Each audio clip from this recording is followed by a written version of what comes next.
মূল্যবৃদ্ধিৰ জুয়ে সৰ্বসাধাৰণক এনেধৰণে দহিছে যে এসাঁজ ভাতৰ বাবে বৰ্তমান সাধাৰণ লোকে চিন্তা কৰিব লগা হৈছে। প্ৰকৃততে আজিৰ তাৰিখত যোৰহাটত এসাঁজ ভাতৰ বাবে কিমান টকা এজন লোকে ব্যয় কৰিব লগা হয়।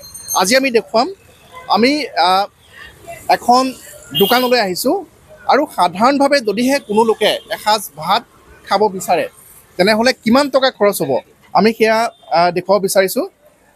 আমি এখন গেলামাল দোকানত এতিয়া আমি দেখুৱাম আপোনালোকক যে কেনেধৰণে প্ৰথমে আমি বিচাৰিছোঁ যে আমি কিছু চাউল ল'ব বিচাৰিছোঁ আৰু চাউলৰ আমি দেখুৱাইছোঁ যে এজন লোকে যিহেতু 1 কেজিত যদি 6জন মানুহে ভাত খাব পাৰে তেনেহ'লে আমি 168 গ্ৰাম হৈছে চাউল।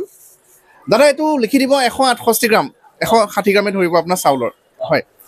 আৰু এতিয়া আমি মচুৰ দালি ল'ব বিচাৰিছোঁ যে 1 কেজিত যদি 20জন মানুহে খাব পাৰে আমি মচুৰ দালি সেই অনুপাতে ল'ব বিচাৰিছোঁ।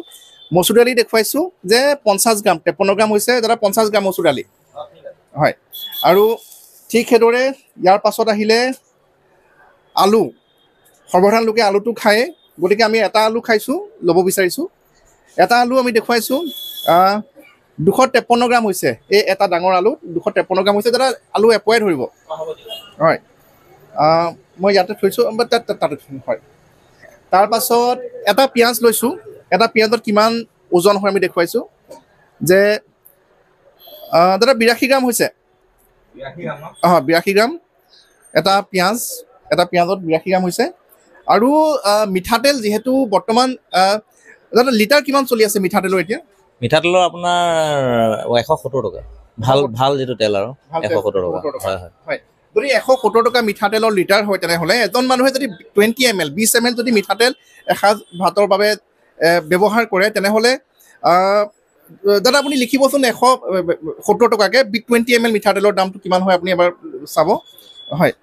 আৰু আমি পাচলি হিচাপে যে বৰ্তমান বতৰৰ পাচলি যি বন্ধাকবি, ফুলকবি আৰু ওলকবি, বৰ্তমান ফুলকবিৰ কাষলৈ যাবই নোৱাৰি। যোৰহাটৰ বজাৰত বৰ্তমান 80 টকাৰ পৰা 100 টকা দৰত ফুলকবি বিক্ৰী হৈ আছে।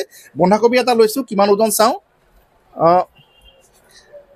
445 গ্ৰাম এই বন্ধাটো যিহেতু অকলে খাব নোৱাৰি আমি ইয়াৰ আধা ধৰিম, অৰ্থাৎ এই যিটো 445 গ্ৰামৰ বন্ধা 220 গ্ৰামমান আমি ধৰিম।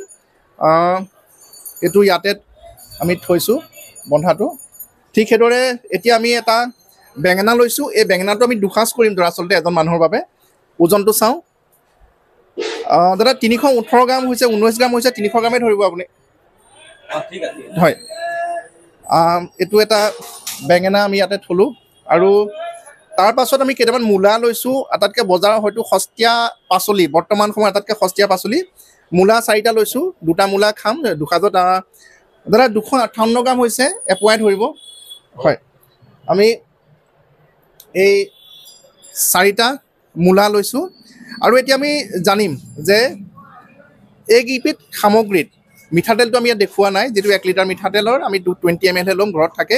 আৰু নিমখ হালধি আৰু মছলাৰ বাবে আমি 5 টকা এটা ধৰিছোঁ।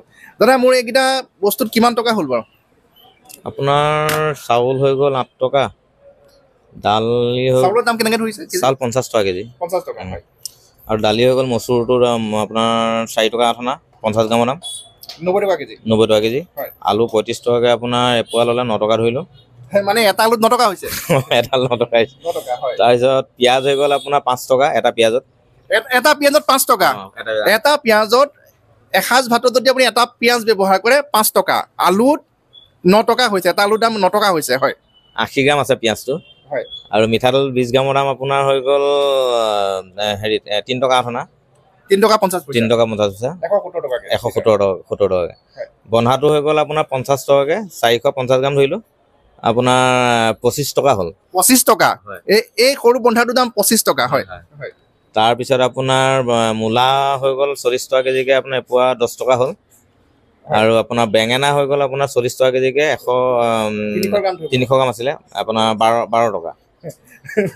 মানে এটা বেঙেনাত 12 টকা। দাদা টোটেল কিমান হৈছেগৈ? টোটেল আপোনাৰ হৈ গ'ল 8 টকা 5 9 5 5, আপোনাৰ গ্ৰচাৰী যিখিনি গেলামালখিনি হৈ গ'ল 30 টকা, 30 টকা আৰু আপুনি পাচলিখিনি হৈ গ'ল 47 টকা 47 এই তিনিটা পাচলিতে হৈছে 47 টকা মই পুনৰবাৰ কৈছোঁ যে আজিৰ তাৰিখত যোৰহাটৰ বজাৰত এই এটা বেঙেনা 4টা সৰু মূলা আৰু এটা সৰু বন্ধাকবিৰ দাম হৈছেগৈ 47 টকা যেনে 47 টকা আধা ধৰক এইটো হয়তো এজন মানুহেতো খাব নোৱাৰিম আমি দুসাজত খাম ডিভাইডেড টু আপোনাৰ 23 টকা 8 অনা 23 টকা 50 পইচা 23 টকা 50 পইচা হয় আৰু মছলা 5 টকা ধৰিব টোটেলটো কিমান হৈছে ক'ব 5 টকা ধৰিলো আপোনাৰ 28 টকা 50 পইচা আৰু পাচলি আপোনাৰ গেলামাল হৈ গ'ল 30 টকা 58 টকা 50 পইচা 58 টকা 50 পইচা হয় আজি তাৰিখত যদিহে যোৰহাটত কোনো এজন লোকে এসাঁজ ভাত খাব বিচাৰে তেনেহ'লে তেওঁ অতি সাধাৰণভাৱে যদি বন্ধাকবি বেঙেনা মূলা দি তেওঁ যদি এসাঁজ ভাত খাব বিচাৰে তেনেহ'লে মই ৰন্ধন গেছৰ মূল্য বা সেইখিনি ৰন্ধন প্ৰকৰণৰ খৰচ ধৰাই নাই অকল সামগ্ৰিক এবিধৰ বাবে তেওঁ ব্যয় কৰিব লাগিব 58 টকা 50 পইচা আৰু যদিহে 4জনীয়া পৰিয়াল হয় দাদা অকণ হিচাপটো কৰি দিবচোন 4জনীয়া পৰিয়ালৰ কেনেকুৱা হ'বগৈ আপোনাৰ এইটো 4 গুণ কৰিলে ইনটু 4 আপোনাৰ 234 টকা এসাঁজতে 234 টকা 4জনীয়া পৰিয়ালটাৰ বাবে এসাঁজ খাওঁতে তেওঁলোকে ব্যয় কৰিব লাগিব আৰু এটা দিনত যিহেতু দুসাঁজ খোৱা হয় গতিকে দাদা কেনেকুৱা হ'ব ইনটু 2 আপোনাৰ 468 টকা 468 টকা ব্যয় হয় এটা দিনত 4জনীয়া এটা পৰিয়ালৰ বাবে যোৰহাটত যদি অতি সাধাৰণভাৱে তেওঁলোকে যদি মাছ মাংস ইত্যাদি একো নাখায় তেনেহ'লে 468 টকা আৰু দাদা আৰু অকণ আৰু আগলৈ যাওঁ এমাহত কিমান হ'ব যদি চাই দিয়ে এমাহত হ'লে আপোনাৰ ইনটু 30 আপোনাৰ 14040 টকা 14040 টকা গতিকে মানুহ এজনে